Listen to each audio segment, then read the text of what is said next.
guys, I'm Mrs. Hunt, and today I'm going to go over more exponent properties with y'all.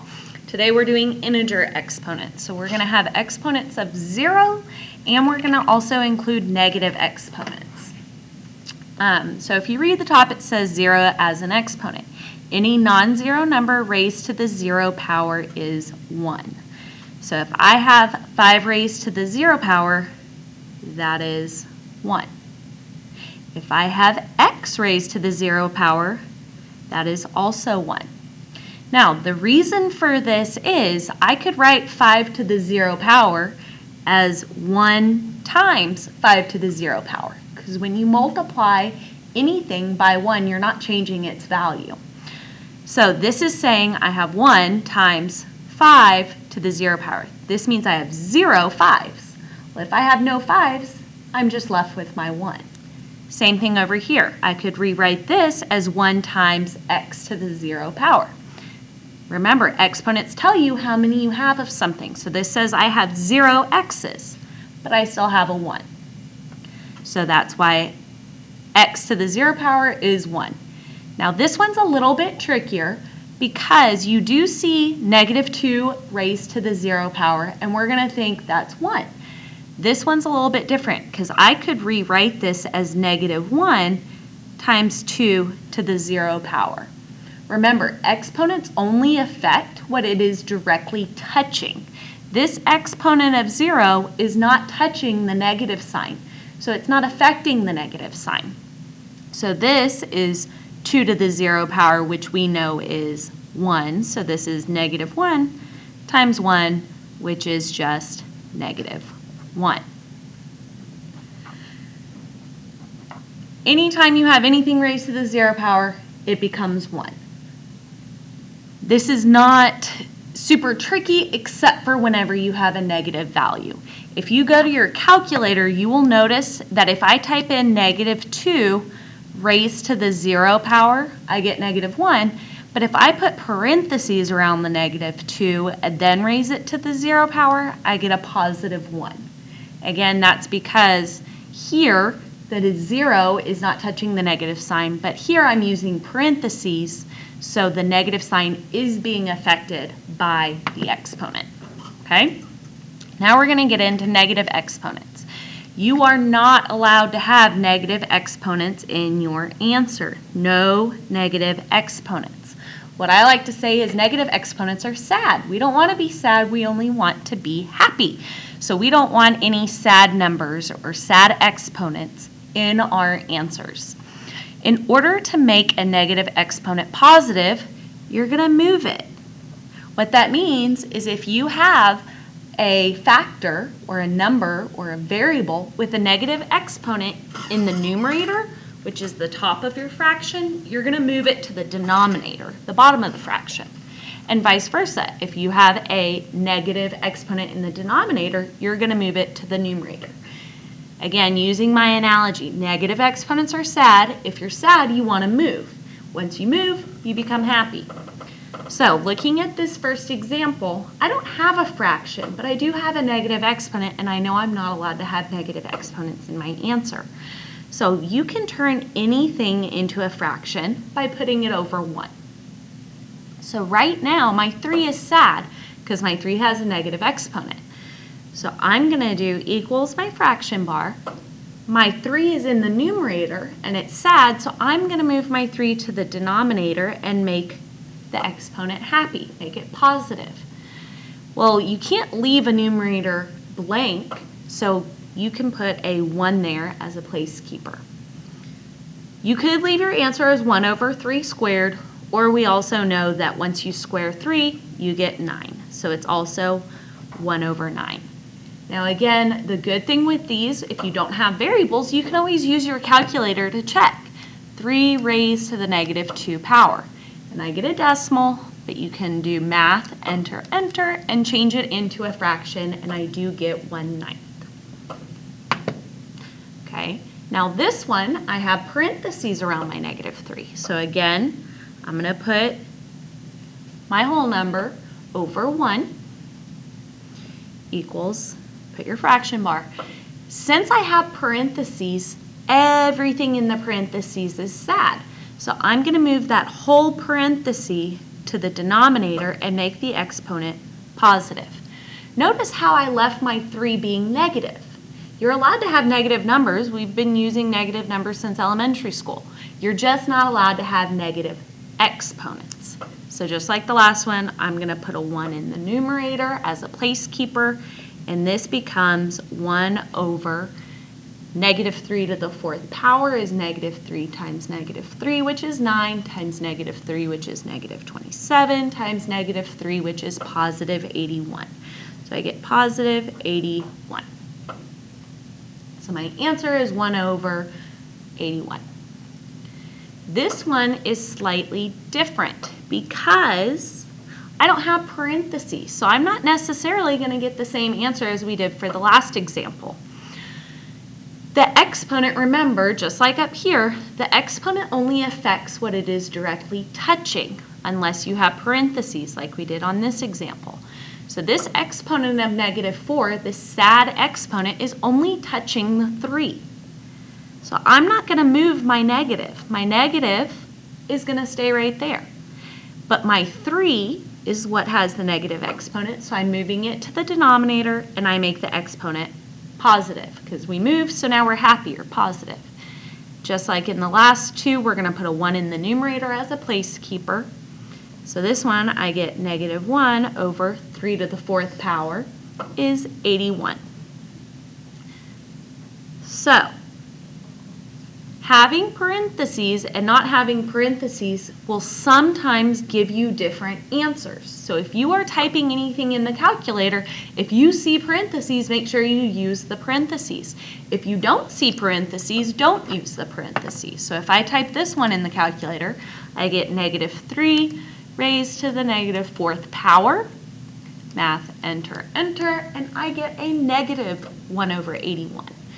So although these look super similar, and some of us might think that they're exactly the same, we're getting different answers, okay? So those are ones that just have numbers. Now we're going to move on to some that have variables. We're going to do the same thing. We're going to do equals our fraction bar. Here I have 1, 2, 3, 4 different variables. So I'm just going to look at them variable by variable. So looking at this x has a negative exponent attached to it, so it's sad where it is. Right now it's in the numerator, so I'm going to move it to the denominator and make the exponent positive. Then we have this y. The y doesn't have an exponent written, so we know it has an understood exponent of 1, so it doesn't have a negative exponent. It's not going to move. We keep it where it is, in the numerator. Again, we're only moving factors that have negative exponents. Going to my denominator, the a does not have an exponent of negative 3. That's the b's exponent. So a, we are going to leave where it is. Notice how I put the a in front of the x. We want to go in alphabetical order. It's not wrong if you put x squared a, but on multiple choice questions, you're not going to really see that as an answer choice. It's going to be in alphabetical order. And then when I look at my b does have a negative exponent. So my b's sad where it is. It's in the denominator, so I'm going to move it to the numerator and make the exponent positive. So notice how I had 4 different bases or 4 different factors here. So I wanted to look at each individually and only move the ones that have negative exponents. If it had a positive exponent, it stays where it is, okay? There's no like variables. I have a b and a y in the numerator, an a and an x in the denominator. So there is nothing I can simplify like we learned on the last lesson. Let's make a little note that we should put in alphabetical order. Again, when you're multiplying, order doesn't matter, but you really should put it in alphabetical order. That's how you're going to see it. Okay, let's go to the next one. We have negative exponents, so we know we're going to have to do something. Because remember, you're not allowed to have negative exponents in your answer. So I'm going to do equals a fraction bar. I'm going to look at my 4. Does my 4 have a negative exponent? It doesn't, so I'm leaving it where it is. It's happy in the numerator, it's staying in the numerator. Then I look at my f. My f is sad where my f is happy where it is. It doesn't have a negative exponent, so I'm leaving it where it is. This g has a negative 5 as an exponent, so it's sad in the numerator, so I'm going to move it to the denominator and make the exponent positive or happy. My 5 doesn't have a negative exponent, so I leave it where it is. This g also has a negative exponent, so I'm going to move it from the denominator, the bottom, to the top, the numerator. Now, we did a great job of getting rid of our negative exponents, but we're not done. We have to use what we learned last class. I am not allowed to have g's in the numerator and g's in the denominator. I need to combine them. I can't simplify 4 over 5. 4 over 5 just stays 4/5. I don't have anything to simplify with my f. There's only one f. Okay? Looking at your g's, though, are there more g's on top or bottom? Well, there's more g's on bottom. If you subtract 5 and 3, you get 2. And there's more on bottom, so it's g squared in the denominator. And that would be my answer. So after you get rid of your negative exponents, you need to see if you can go one step further and simplify your like variables or your coefficients. So let's look at this next one. I'm going to do equals my fraction bar. This one has a little bit more stuff, so we're going to have to look at a bunch of different pieces. My 3 is negative, but it doesn't have a negative exponent. Remember, you're allowed to have negative numbers, just not negative exponents. So negative 3. Then I'm going to look at my g. My g has a negative exponent, so it's going to go from the numerator to the denominator and become a positive exponent. Then my h has a positive exponent, so leave it where it is. Then my k has a negative exponent, so it's going to move from the numerator to the denominator and become positive. The exponent becomes positive. Then moving to the denominator, I have a negative 6. Yes, I see a negative, but we're allowed to have negative numbers, just not negative exponents. Then I see this h to the 0. If you remember up at the top, we learned that h to the 0 power, or anything to the 0 power, should be 1. So down here, I could write times 1. But when you're multiplying by 1, does that change anything? It doesn't. So if this literally says I have 0 h's. Well, if you have 0 h's, you don't need to write it. So I'm just going to cross it out. Okay? So I've moved everything around, and this is what we get. We did a good job of getting rid of all of our negative exponents. But we need to see if we can simplify. Can we simplify negative 3 over negative 6? We can. This becomes 1 over 2. So if my numerator is now 1h, do I have to write the 1? You don't. It wouldn't be wrong if you wrote 1h, but you just don't need to write it. And my denominator is going to be 2, g squared, k squared. So again, negative 3 divided by negative 6 is 1/2. You don't have to have the numerator, you don't have to have a coefficient of 1. So there is my answer. Okay, so the next one. Do equals your fraction bar. 2 doesn't have a negative exponent, so it's good where it is.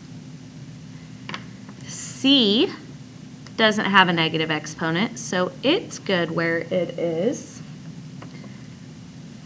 3 doesn't have an exponent written, so it has an understood exponent of 1, but it's good where it is. If I look, these two b's, can I combine them? I have 2 b's in the denominator and 3 b's in the denominator for a total of 5 b's. So I'm going to write b to the 5th power. And then I have a c. If you want to help you a little bit, you could put c to the 1st power. Because if we notice, I need to now simplify this. I have c's in the numerator, c's in the denominator. You can't have that. So we need to go one step further.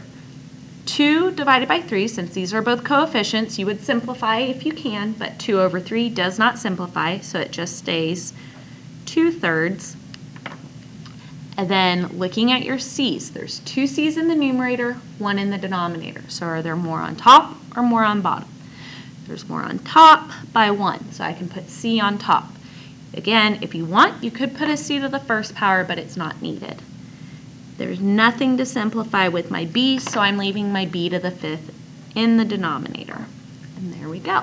So that one didn't have any negative exponents, but it did have b factors in the denominator I needed to combine, and it had c factors in the numerator and denominator I needed to cancel out. And then last one of these we're going to do. So this one has a negative fraction, so we're going to do negative fraction. My 2 is good where it is. My w is sad because it has a negative exponent, so I'm moving it from the numerator to the denominator and making the exponent positive. The y is happy where it is, so I'm leaving it in the numerator. And the z is sad where it is, so I'm going to move it to the denominator. Now, again, if you want, you could put a 1 there, but you don't need to. Okay? This 2 is good where it is. The w is good where it is. And the y, wrong color. And the y is good where it is. So, we need to do a little bit more simplifying. What happens with 2 over 2? Well, those just cancel each other out. Okay, so now we can go to our w's.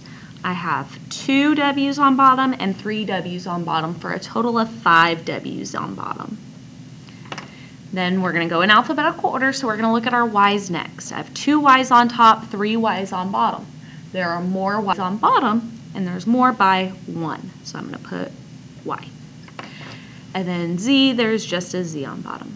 Well, if there's nothing left in the numerator, remember you always put a 1 there as a placekeeper. So there is my answer. So whenever we have negative exponents, you move it to the opposite side of the fraction bar and make the exponent positive. Now we are going to go on to whenever we have a fraction inside the parentheses and the parentheses are raised to a negative exponent. So it says negative power of a quotient property rule.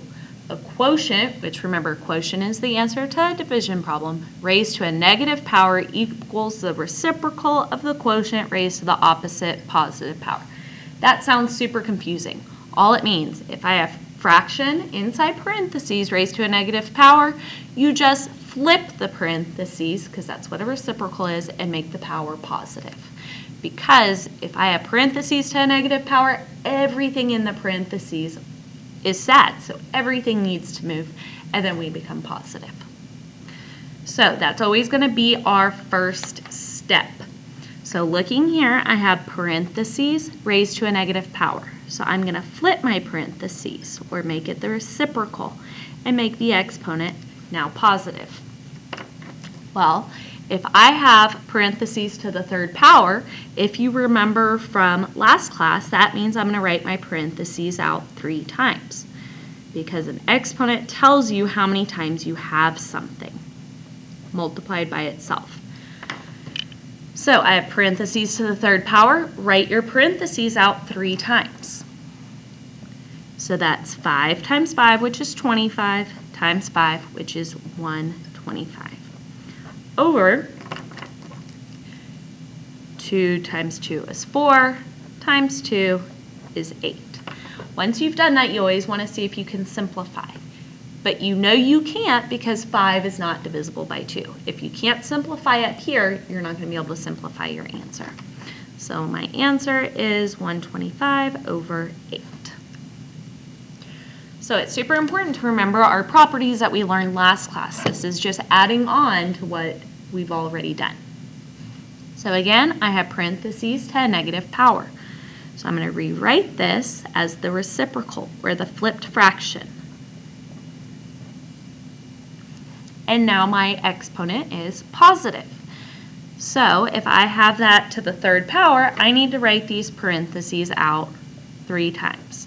So this is y squared 3x, y squared 3x, and y squared 3x. So if we look in our numerator, first of all, there's nothing to simplify, okay? I have y's in the numerator, I have 3's and x's in the denominator. There's no like factors I can cancel out. So I have 2 y's and 2 more y's and 2 more y's for a total of 6 y's in my numerator. Then my denominator, we have 3 times 3, which is 9, times 3, which is 27. Then you have x, which is x to the third. And there is my answer. Okay, let's go on to another one. This one's a little bit different because now I have 2 sets of parentheses, and notice how both my parentheses are sad, so that means everything's going to move around. So looking here, my 3/4 raised to the -1 power is going to be 4/3 raised to the +1 power. Now again, you don't ever have to really write a power of +1, but it's okay if we do. Next, we need to flip our second set of parentheses because it also has a negative exponent, and I'm going to make that exponent positive. Okay? Since this has a power, my first parenthesis has a power or exponent of 1, I'm just writing it out once. 4/3 to the first power is just 4/3. Then I have 3y over 2x, and I have that twice, so I need to write it out a second time. Okay, so now let's multiply our numbers. 4 times 3 is 12, times 3 is 36, over 3 times 2 is 6, times 2 is 12. Then I have y in the numerator, so that becomes y squared, and I have x in the denominator, so that becomes x squared.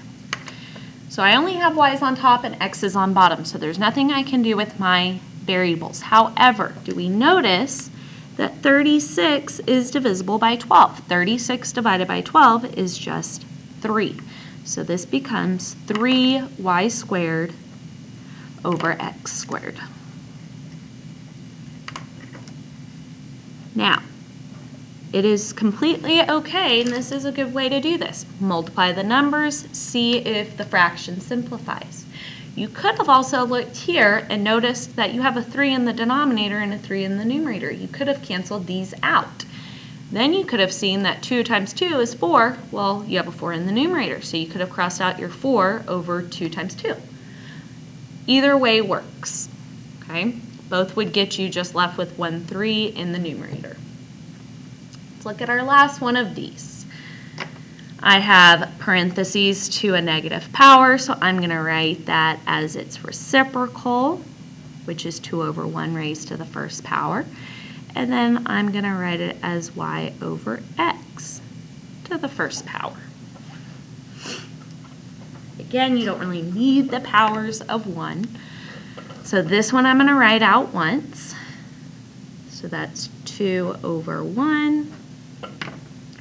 Times I'm going to write this one out once, and that is y over x. Again, I'm writing both of them out once because they both have exponents of 1. So then this becomes 2. That's the only number in the numerator. Y, there's nothing to combine with your y, over 1x, which is just x. Now there's nothing alike in the numerator and denominator, so there's no simplifying you need to do. So you are all done, okay? So that is our unit over negative exponents and exponents of 0. Now we're going to move on to rational exponents.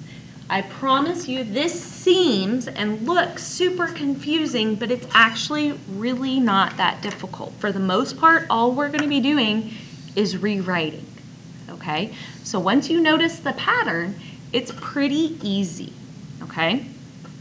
So what is a rational exponent? A rational exponent means you have an exponent that is a fraction. So notice all three of these are equivalent to each other. They all have a B, B, B. Okay. B stands for base. Then they all have a P. P is the power you are raising it to. And then they all have a Q, which Q is going to be your quotient or your root. Okay? Really, the only thing that you have to be really, really careful about is if there's parentheses in one example, you're going to normally need parentheses in, or not one example, one form, you're going to need it in the other form. Okay? So, looking at this first one, you always start with the base. What is being raised to an exponent? Well, 5 is the base. So 5 is your base in rational form. What is the power? What is that 5 being raised to? It's being raised to the 8th power. Over, what is the root? The root is 3. So we've done radicals before. You've seen this symbol before, and it was always a square root. Okay, square means 2. Now we're going to look at cube roots and sometimes 5th roots or 4th roots or 6th roots. You can take any root of a number. Okay, so these two are equivalent to each other. Okay, you can type this into the calculator actually. Or maybe you can't. I don't know if you can do a cube root. I don't think you can. Oh, you can. Okay, so if you go to math and go down to the 5th one, that is how you can take any root. So I can type in the 3rd root of 5 raised to the 8th power, and you get this long decimal. I want to make sure that that is equivalent to 5 raised to the 8 over 3 power, which they are equivalent because they are the same.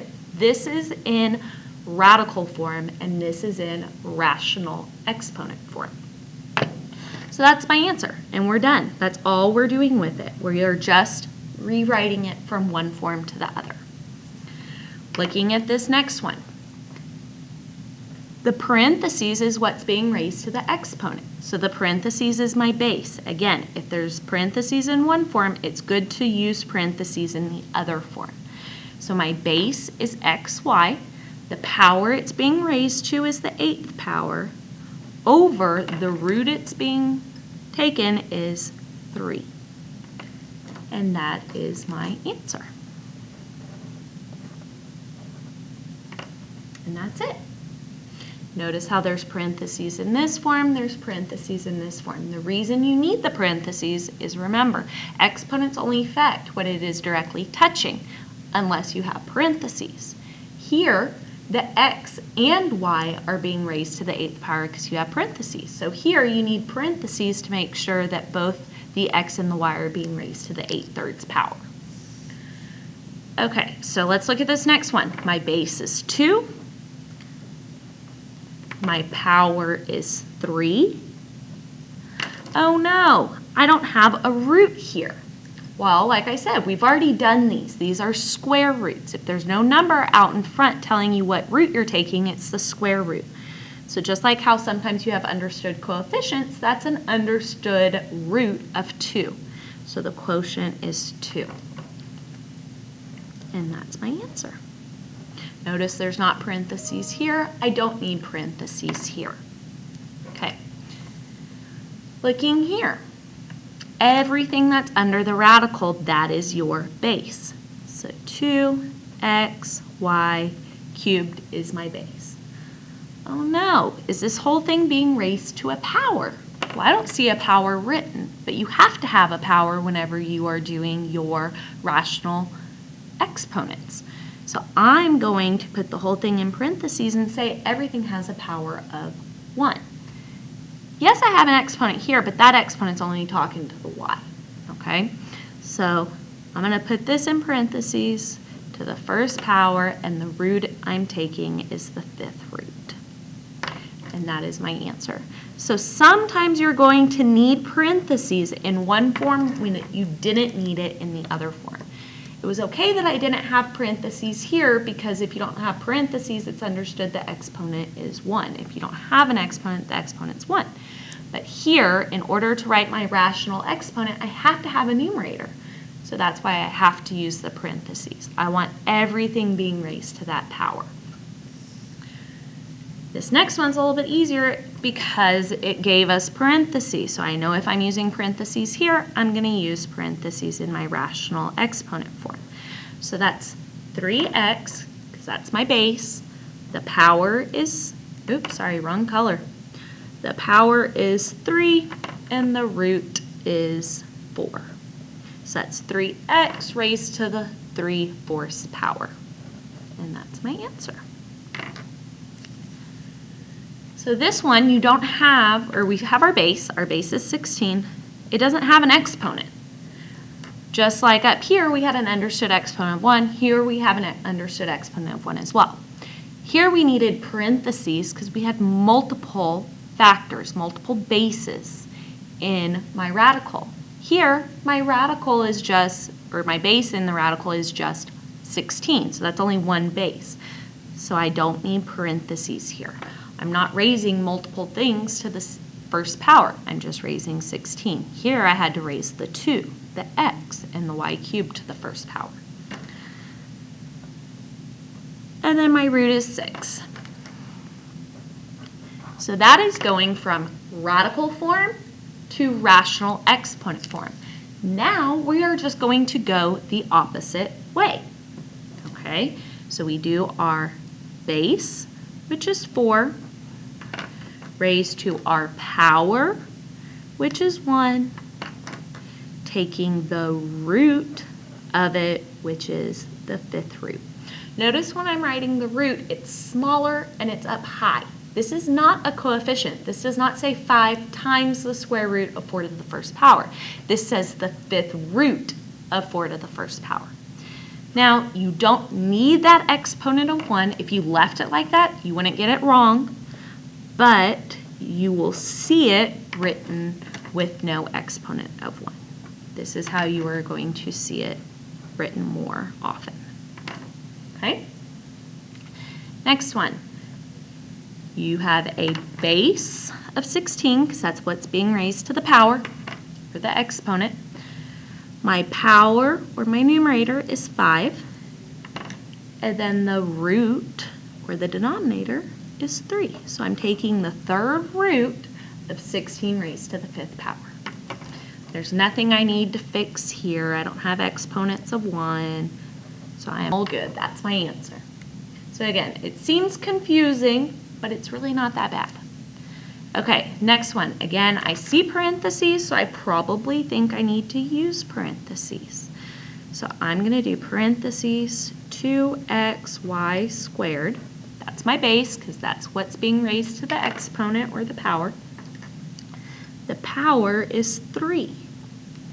And then the root I am taking is the 4th root. And that's my answer. Hopefully it's getting a little bit easier.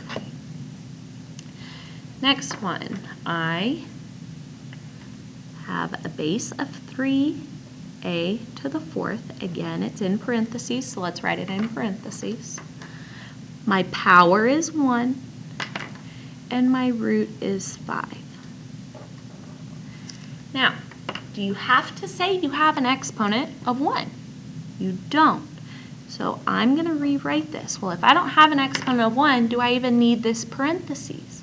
The parentheses are being raised to the first power, but we don't need to write the first power, so we don't need to write the parentheses. So this just is 3a to the 4th power. Again, if you write it like this, that's not wrong. This is how you're going to see it, though. With our rewriting. My base, and again I see parentheses, so I'm going to keep my parentheses, 3r(s) cubed t. The power is 5, and the root is 2. Well, if you remember back to our first unit, our first day of doing this unit, when we did our square roots, did you really ever see that 2 out there? You didn't. So I can rewrite this as just the square root. I don't have to put the 2 out there. It's just like having an understood coefficient of 1. You have an understood root of 2 if nothing's written there. So there is my answer. Okay, next one. I have the 5 is my base. 2 is my power. And 3 is my root. This one was pretty easy. There's nothing I need to change. We are just all done. Good job, us. Okay. So that is all we're doing for our rewriting. Now in the next section, we are going to actually evaluate. We want to know, what is this equivalent to? What value is it equivalent to? Anytime you have something in rational exponent form, remember rational exponent means you have an exponent that's a fraction. You want to rewrite it in radical form. We learned the first day how to simplify radicals. We don't know how to simplify rational exponents, so that's why we're going to rewrite this as a radical. My base is 64, my exponent or my power is 1, and my root is 3. So again, you don't have to have an exponent of 1, so this is equivalent to the cube root, that's what we call that, the cube root, but you can also say the third root, of 64. So just like we did whenever we did our square roots, we're going to factor tree this. Well, 64 is divisible by 2 and 32. Circle your 2 because it's prime. 32 is divisible by 2 and 16. Circle your 2 because it's prime. 16 is divisible by 2 and 8. Circle your 2 because it's prime. 8 is 2 and, 4. And then 4 is 2 and 2. So I can rewrite this as the cube root of 1, 2, 3, 4, 5, 6 twos. 1, 2, 3, 4, 5, 6 twos. Now, when we did simplifying our square roots, we were looking for pairs, because even though we didn't really talk about it, that's because there was a 2 out here. If there's a 2 out here, you're looking for 2 things that are the same, or a pair. Now we have a 3 out here, so we're not looking for pairs, we're looking for triples. So I'm going to circle a triple of 2's, and they get to go outside the radical. So I'm going to write it outside the radical. Well, I have another triple of 2's, and it also gets to go outside the radical. And there's nothing left under the radical. Everything got to leave it. So 2 times 2 is 4, and 4 is my answer. So again, whenever we were doing square roots, we were looking for pairs. We're not only doing square roots now. We have a cube root, we have a cube root, we have a square root. So we're going to be looking for different amounts of like numbers, okay? So let's do the next one. You first want to rewrite this in radical form. 8 is my base, 1 is my power, and 3 is my root. So I'm taking the cube root. Again, you don't need that exponent of 1, so the cube root of 8. So over to the side, I'm going to factor tree 8. 8 is divisible by 2 and 4. 4 is divisible by 2 and 2. So I can rewrite this as the cube root of 1, 2, 3 twos. 1, 2, I say 3 twos and I wrote a 3. Okay, of 3 twos. Now, you always want to look at what your root is. I'm taking the third root, or the cube root. So I need 3 that are the same. So I'm going to take all 3, and it gets to go outside. So I have 1 triple of 2's. And I'm done. There's nothing left under the radical, so I don't need a radical in my answer. Okay? This next one is going to be a little bit different. We're going to start it the same way. My base is 27. I'm rewriting it in radical form. My power is 2, and my root is 3. So I'm taking the cube root of 27 to the second power. do this so we're not confused. Okay, so if I have 27 raised to the second power, that means I have 27 twice. So I'm taking the cube root of 27 times 27. Well, I'm going to factor tree 27. It's divisible by 3 and 9. 3 is prime. It's divisible by 3 and 3. My 3's are prime. So I can rewrite 27 as 3 times 3 times 3. So I have the cube root of, I'm going to rewrite my 27, this one, as 3 times 3 times 3. 3 times 3 times 3. But I have another 27 that I also need to replace with 3 times 3 times 3. Now again, look at what your root is. We're taking the cube root, or the third root, so we're looking for triples. I have a triple of 3's that get to come outside. I have a triple of 3's that get to come outside. So I have a triple of 3's that came out of the radical. I have a triple of 3's that come out of the radical. So I'm left with 3 times 3, which is 9. This is just a super complicated way of saying 9. Do you see why we would want to simplify this? This is ugly. I don't want to leave my answer like this. This looks a lot better. Okay, one more, and then we are done. Thank y'all for being patient. Okay, so here we have like 2 problems within one. We need to simplify this, we need to simplify this, then we're going to add the 2 values together. So this has a base of 16. It has an exponent of 1. We have a couple of bus changes today. We wanted to announce. Sorry for the interruption, guys. And a root of 2. Bus 3008 is at the back of the line. Again, bus 3043 and bus 3008 is at the end of the line. Thank you. Plus 27 raised to the first power and taking the cube root of that. Okay. So I'm going to factor tree my 16 over here. So 16 is 2 and 8. 8 is 2 and 4. And 4 is 2 and 2. So I'm going to rewrite this as the square root of 1, 2, 3, 4 2's. 1, 2, 3, 4 2's. Plus the cube root of 27. Let's factor tree. Oh, look, we already factored tree 27. So 3 times 3 times 3. So 3 times 3 times 3. Notice both of them had an exponent of 1. That's why I only listed out their factor pairs under each radical once. Under this radical, we're looking for doubles or pairs. So I have a pair of 2's, get to come outside. I have a pair of 2's that get to come outside. Well, 2 times 2 is 4. Here we're looking for triples. And let's drop down our plus. I have a triple of 3's that get to go outside. So I get 3. 4 plus 3 is 7. And there is my answer. Okay? So I hope that we're all doing good with all of our exponents. Okay? The biggest thing that you need to do is make sure you take your time and you can read your own work. I hope y'all have a great day and thank you for listening.